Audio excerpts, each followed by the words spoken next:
Day 17 of Browns training camp here in Berea. It was a rainy day. The Browns moved inside. But before we get to practice, let's talk about Deshaun Watson because he spoke today. Mary Kay, you were right there listening. So give us something that stood out to you from what Deshaun had to say today.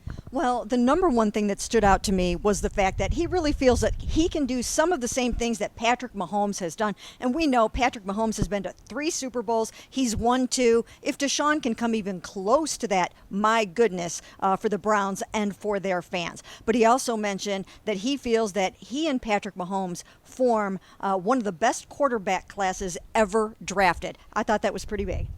Yeah, I mean, I guess, if you look at it, if Patrick Mahomes goes down as maybe the best or second best quarterback of all time, it's kind of whatever Deshaun Watson can become, Ashley. But I think, obviously, this is a topic of discussion because the Browns play the Chiefs on Saturday. And the reality is Deshaun Watson needs to be on Patrick Mahomes' level, if not Saturday, if these two teams meet down the road, especially in the playoffs. Yeah, I mean, I think he has to, we've talked about this, be like a top 5 quarterback in the NFL, especially when you consider everything that was going on with Deshaun Watson off the field when the Browns traded for him in the first place. I mean, I think we've said it, the expectations have to be a Super Bowl win during some time in his tenure here. So I don't think it's crazy to hear him talk about having those expectations for himself, because the reality is, I think we all know the kind of quarterback play you have to have in the NFL if you want to be a Super Bowl caliber team. Mitch Trubisky, by the way, loving hearing that was one of the best draft classes, quarterback draft classes ever.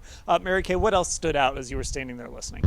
Well, one of the other things that Deshaun talked about was he got a lot of criticism from day 2 of those practices in Philadelphia. He took a lot of heat nationally on social media, and I think it bothered him. I really do. But it bothered him not because he's sensitive to the criticism, but because he feels people don't understand what teams are trying to accomplish in a practice like that. And as we come to find out, they were working really hard on things like running against a different front, quarterback runs specifically against a different kind of a defensive front.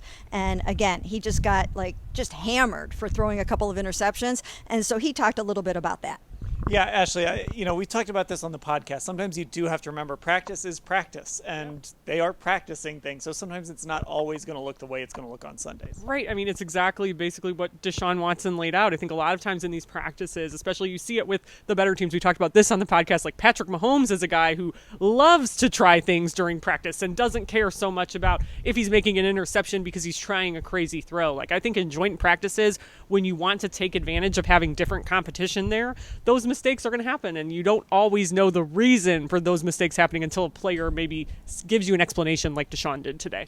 Okay, now there was a practice. The Browns moved indoors because of the weather. It was their first indoor practice of this training camp session. They do still have one open practice left on Thursday, too, fans. So hopefully fans will be able to come out and see that. But Mary Kay, the big news out of practice, Grant Delpit goes down. As of this recording, we don't know what the injury was. It appeared to be maybe a shoulder, something in that area. But Grant Delpit did leave practice, did not return. So obviously something worth monitoring.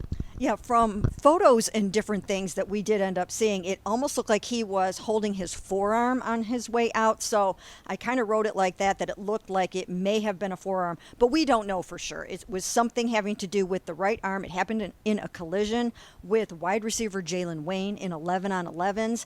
And of course, starting safety opposite Juan Thornhill.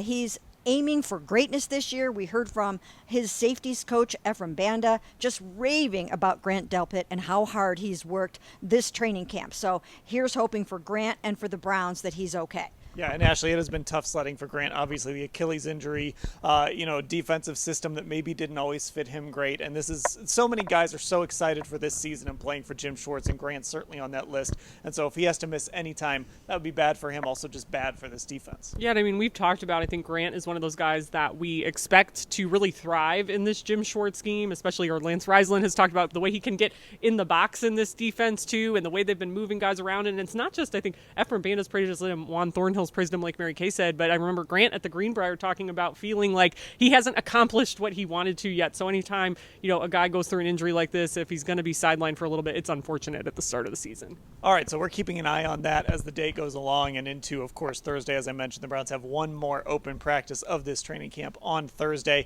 For updates on Grant when we get them and anything else, just check out cleveland.com/Browns.